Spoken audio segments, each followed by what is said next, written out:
पहिल्या बेंचवर बसणाऱ्या विद्यार्थ्याला शेवटच्या बाकावर बसवलं। किरण सामंत आणि राणेंना शेवटच्या बाकावर बसवलं।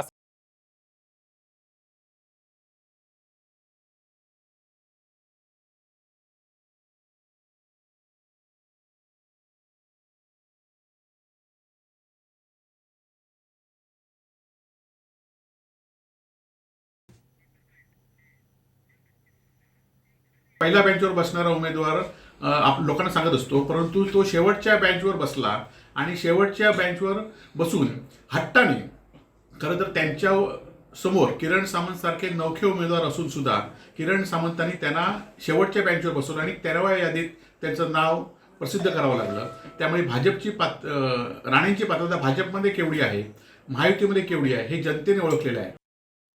वैभव नाईकांकडे आता सध्या काहीच काम शिल्लक राहिलेलं नाही। मी काल पण बोललो, महाराष्ट्रातला सर्वात रिकामटेकडा आमदार कोण असेल तर तो वैभव नाईक आहे। पहिलं तर त्याच्या शरीराकडे बघून तो कुठल्याच मॅचचा प्लेअर वाटत नाही। 2024 त्याचे पण दिवस जवळ आलेत। त्याला आम्ही 13वा नाही, त्याला टीममधूनच बाहेर काढणार येणाऱ्या त्याच्या निवडणुकीमध्ये। एवढं वैभव नाईकांनी समजून घ्यावं। आता उरलेले जे काय 5-6 महिने ते आमदारकीची मजा मार